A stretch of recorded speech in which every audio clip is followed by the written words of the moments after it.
Hola a todos y todas, mi nombre es Estefanía, Estefi, formo parte del equipo docente de la cátedra de la Comisión 1, Cátedra 1 de Derecho Penal 1 de la Facultad.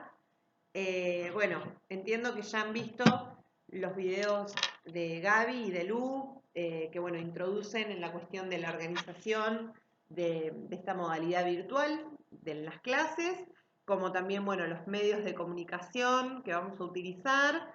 Y así también entiendo, Gaby ya dio una primera introducción en lo que son los contenidos teóricos de la materia y cómo se estructura la materia.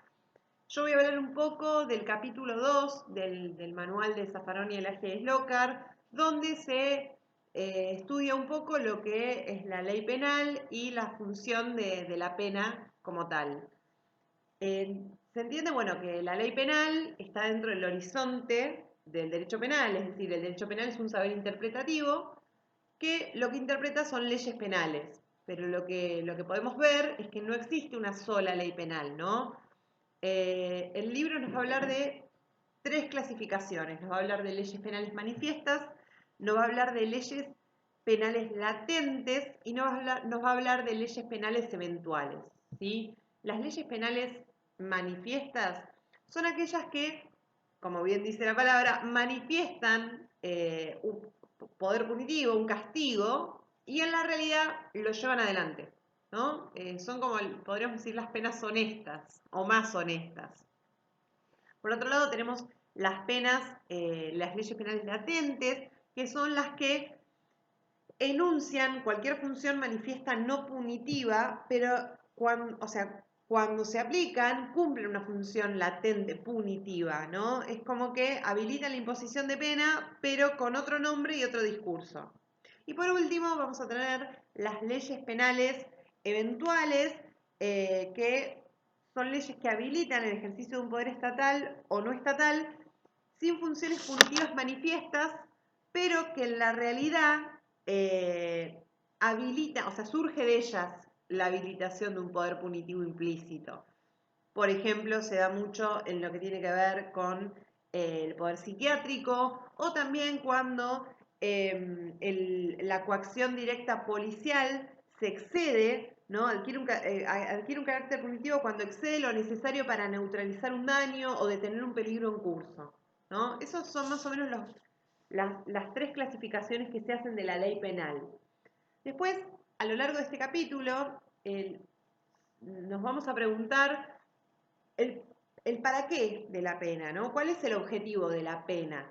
Eh, claro es que nosotros planteamos que la pena no es un bien para nadie, ni para el individuo, ni para la sociedad, pero lo cierto es que existe y diferentes teorías existen sobre ello y sobre la función que tiene la pena. ¿Y por qué es tan importante asignarle una función? Porque en definitiva termina legitimando o no al derecho penal.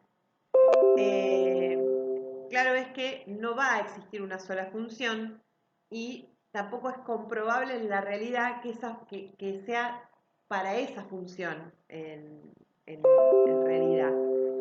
Vamos a empezar por lo que son las teorías relativas, ¿no?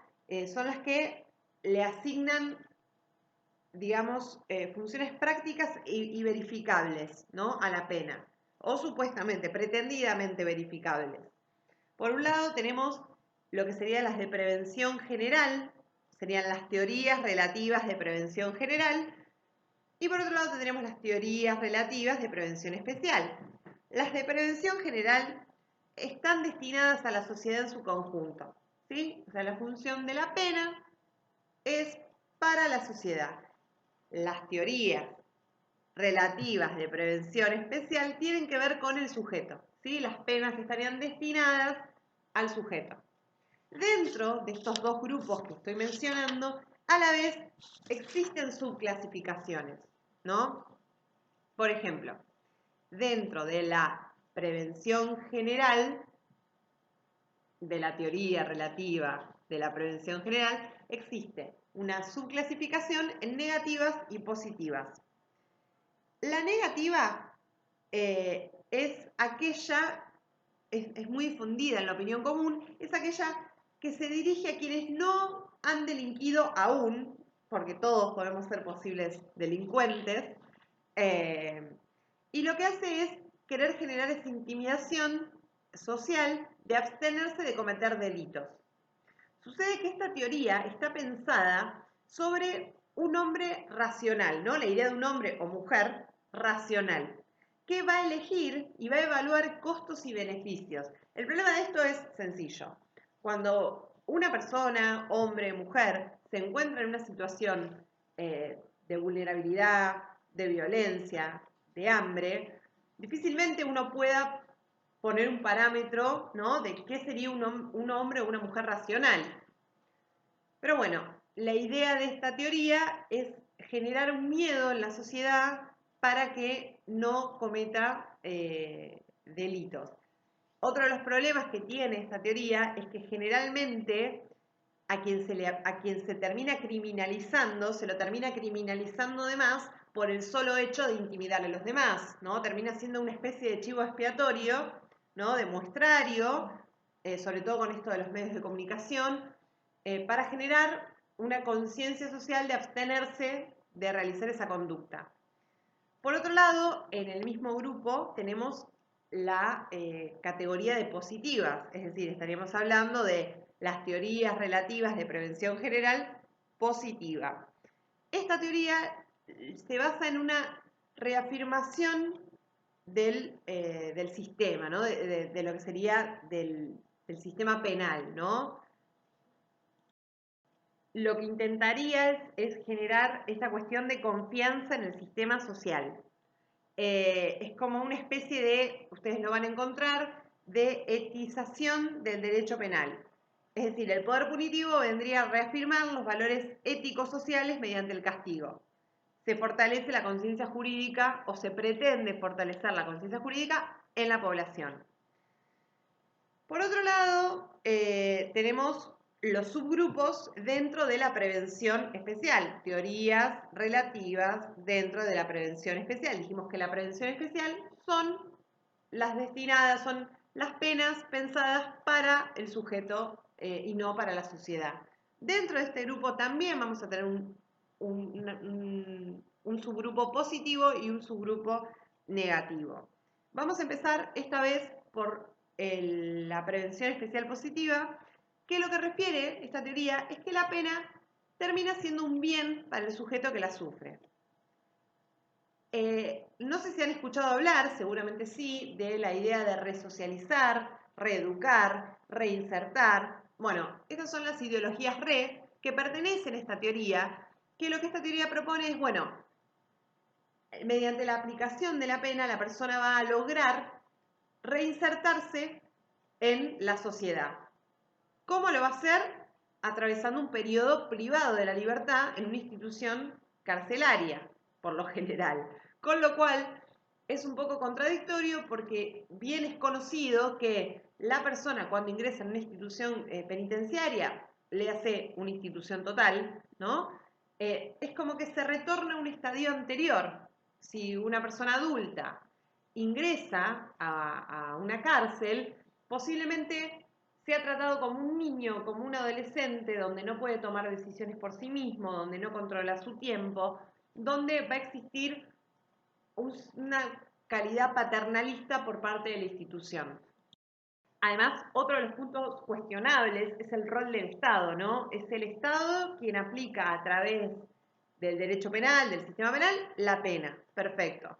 Ahora, el Estado mismo nos dice que va a aplicar esta pena para reinsertar a la persona. Muchas veces la persona ya estaba fuera del sistema antes de ingresar a la institución carcelaria. Pero bueno, esos son temas que vamos a estudiar más que nada en la tercera parte de la materia, que es la parte de ejecución penal. Finalizando ya con estas conceptualizaciones, por último tenemos la teoría de lo que sería la neutralización, que es la teoría de la prevención especial negativa, que lo que dice es que, bueno, la persona, ¿qué va a suceder? ya se entiende que es un mal, entonces se neutraliza. No importa, no es un bien la pena para la persona, simplemente se la neutraliza en pos de la sociedad. Es un poco tener una visión corporativa y organicista, hablando socialmente, ya que las personas pasan a ser meras células que cuando son defectuosas no pueden corregirse y deben eliminarse.